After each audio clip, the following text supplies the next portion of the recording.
अस्सलाम वालेकुम व्यूअर्स, कैसे हैं आप सब लोग। Welcome back to my channel. और आज मैं आपसे एक टॉपिक पे बात करूँगी। एक टॉपिक जो बहुत टॉपिक क्या केस है, एक केस पे मैं आपसे बात करूँगी जो आजकल सना यूसुफ का केस चल रहा है। बच्ची मासूम इस्लामाबाद में रहती थी, तो उस बच्ची के बारे में मैं आपसे बात करूँगी। बच्ची तो बहुत छोटी उसकी एज थी बच्ची की, उसने कभी ज़िंदगी में कुछ देखा ही नहीं था। मैं उस केस के बारे में तो इतना डेप्थ में नहीं जाऊंगी, मुझे इतना ज़्यादा पता भी नहीं है। बस मैंने सोशल मीडिया पे उस केस के बारे में देखा था और सुना था। मुझे बहुत अफसोस हुआ उस बच्ची के मर्डर पे। और मैं आज बात करूंगी पेरेंटिंग के बारे में, पेरेंट्स के बारे में बात करूंगी। हम सब पेरेंट्स हैं, मैं भी पेरेंट्स हूँ माशाल्लाह, 2 बच्चों की माँ हूँ मैं, पेरेंट्स हूँ मैं।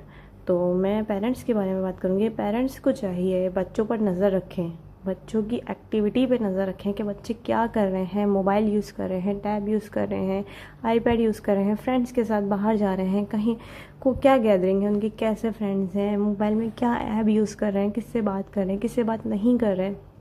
माँ बाप को चाहिए बच्चों पर नज़र रखें और बच्चों से कन्वर्सेशन करें, बच्चों से बात करें कि बच्चे क्या कर रहे हैं, कि क्या यूज़ कर रहे हैं, किससे बात करें, किससे उनको परेशानी है, कौन उनको जिद कर रहा है, कौन उनको तंग कर रहा है, कौन उनको हरास कर रहा है। बच्चों से बात करें, बच्चों की फीलिंग्स को समझें, ताकि इस तरह के वाक़यात हमारी सोसाइटी में ना हो। पेरेंट्स को चाहिए इस चीज़ पर नज़र रखें, अपनी औलाद पे, अपने बच्चों पर नज़र रखें। मेरा भी बेटा है, वो भी टैब वगैरह यूज़ करता है, छोटा है। मैं उसको क्या बोलें, आजकल के बच्चे ऐसे हो गए हैं। हमारे टाइम पे तो ये चीज़ें इतनी आसानी से अवेलेबल नहीं होती थी, और होती भी थी तो हमारे माँ बाप इतनी आसानी से हमें देते नहीं थे, हम पर नज़र रखते थे, हमसे बात करते थे। आजकल तो माँ बाप के पास भी टाइम नहीं है। मैं अपनी बात करूँगी, मेरे पास भी टाइम नहीं होता है, कामों में मसरूफ़ होती हूँ। 2 बच्चे हैं मेरे इसको देखना, उसको देखना। तो आजकल तो माँ बाप खुद ही बच्चों को मोबाइल दे देते हैं कि भाई आप ये देखो, हम अपने काम कर रहे हैं, तो उनको भी आज़ादी हो जाती है।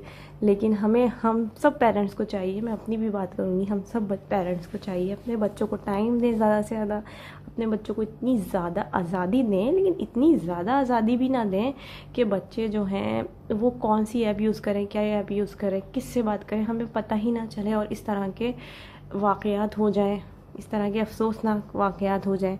एक मासूम बच्ची जो फूल खिलता था, जो वीडियोस बनाती थी टिकटॉक पे, इतनी प्यारी प्यारी सी, इतनी अच्छी अच्छी सी, माशाल्लाह उसका फेस इतना प्यारा था, इतनी खूबसूरत बच्ची थी, गिलगित की थी, चित्राल की इतनी खूबसूरत बच्ची, उसको नज़र भी खा गई। लेकिन अब यही बात मैं बोलूँगी ना कि माशाल्लाह खूबसूरत थी, प्यारी थी, लोगों की नज़र में थी। अब क्या हुआ, मामला तो हुए क्या नहीं हो तो अल्लाह बेहतर जानता है, और वो लड़की जानती है, वो लड़का ही जानता है कि क्या हुआ। लेकिन हम पेरेंट्स को चाहिए कि अपनी औलाद को आज़ादी दें, लेकिन इतनी ज़्यादा आज़ादी भी ना दें कि इस तरह के वाक़यात हों।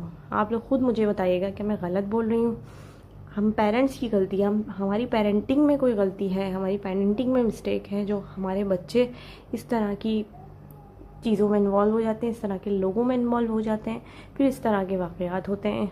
उस बच्ची के साथ बहुत गलत हुआ, मैं ये नहीं कहूँगी उसके साथ सही हुआ, लेकिन उसके साथ बहुत गलत हुआ। बहुत अफसोस, बहुत दुख की बात है। पेरेंट्स एज अ पेरेंट्स बहुत दुख की बात है। मैं समझ सकती हूँ उसके पेरेंट्स का दुख कि वो कितनी तकलीफ़ में होंगे अपनी औलाद की तरफ से। उनकी जवान जहान औलाद इस दुनिया से रुखसत हो गई। अल्लाह ताला उनको सब्र दे, अल्लाह ताला उसकी बच्ची के दर्जात बुलंद करे, अल्लाह ताला उसके आगे के लिए आसानियाँ पैदा करे। दुख होता है, बहुत दुख होता है, सही बात है। एक मासूम फूल था जो दुनिया से चला गया, अल्लाह ताला उसके आगे के लिए आसानियाँ करे। लेकिन हमें इस चीज़ पे गौर करना चाहिए कि हम अपनी औलाद को के साथ क्या कर रहे हैं। हमारी औलाद जो है वो किस डगर पे निकल रही है, किस रास्ते पे निकल रही है, किन गंदे घटिया भेड़ियों में जाके फंस रही है, किन लोगों से उसके ताल्लुकात हैं। इन चीज़ों पे हमें नज़र रखनी चाहिए।